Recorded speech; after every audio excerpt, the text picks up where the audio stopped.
E aí, pessoal, seguindo na linha do que conversamos nos dois últimos vídeos sobre essa relação que existe de fato entre os oferecimentos e a possibilidade do Grêmio contratar.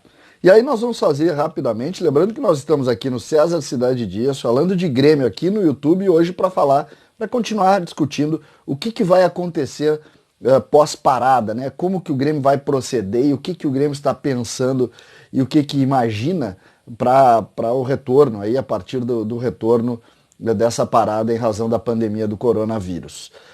Nos vídeos anteriores nós falávamos sobre reforços, né? Na verdade não reforços, sobre oferecimentos, jogadores que foram oferecidos.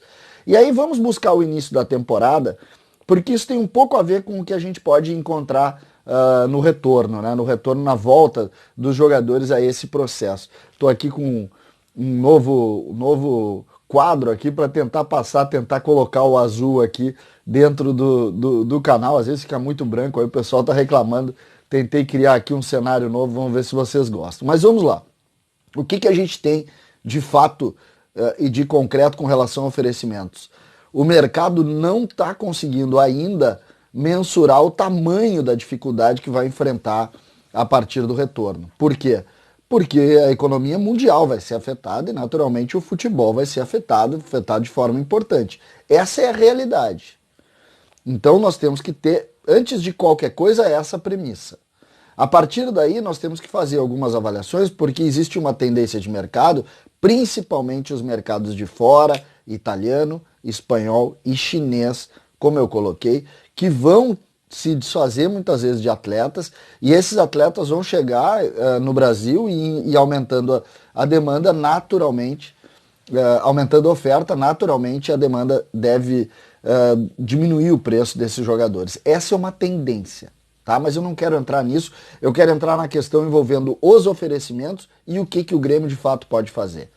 O que falta ainda no grupo do Grêmio, segundo a avaliação de alguns dirigentes? Falta um volante, o primeiro volante, que em princípio seria o Rafael Carioca. Seria o Rafael Carioca, jogador que tem origem aqui no Grêmio, que é um jogador experiente, que está no Tigres do México, é muito bom jogador. Ele seria o nome.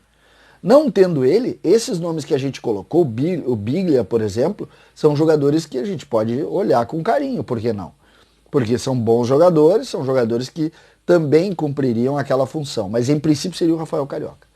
Passado isso nós temos, e essa é uma avaliação também, mas acho que aí vai mudar, que é o atacante, o segundo atacante, o homem pelo lado esquerdo, porque se tinha praticamente a certeza da possibilidade de saída do Everton. E hoje já não se tem mais.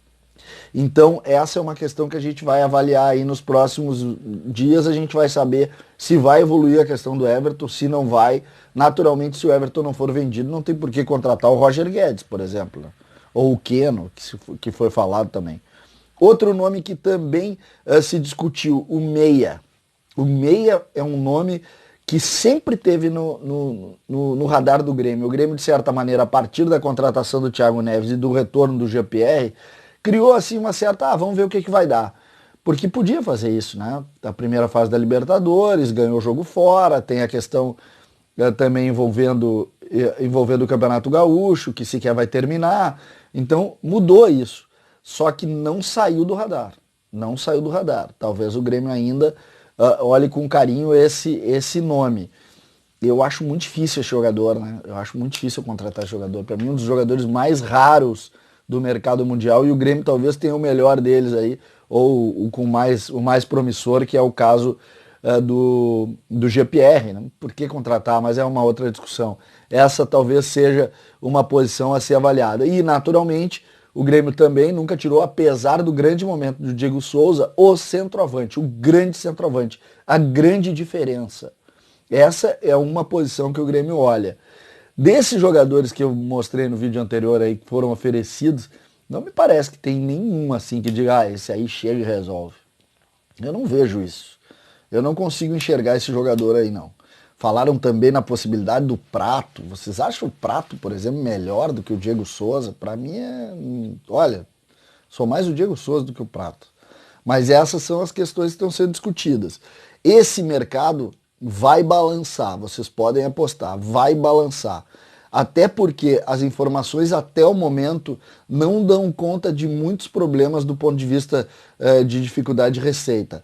A Conmebol vai antecipar algum valor, ou seja, aquela questão que a gente também falou num outro vídeo, do Grêmio diminuir o salário, que é uma grande baboseira, que na verdade o Grêmio vai parcelar a parte de direito de imagem desse período mais na frente, porque não recebeu esses valores.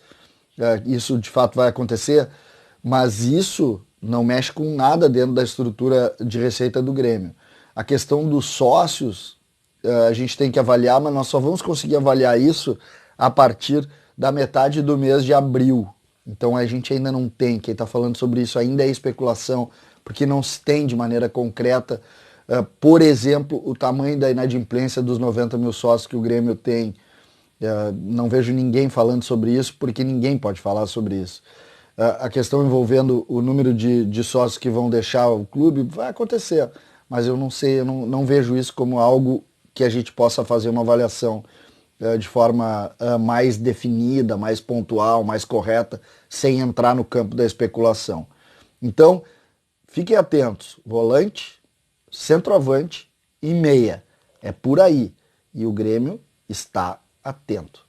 César Cidade Dias, falando de Grêmio aqui no YouTube, papo de gremista para gremista, venha para cá. Logo, logo eu entro com outro conteúdo aqui para a gente poder conversar. Gostaram do novo roteiro aqui? Roteiro não, cenário? Eu também. Um abraço e até a próxima.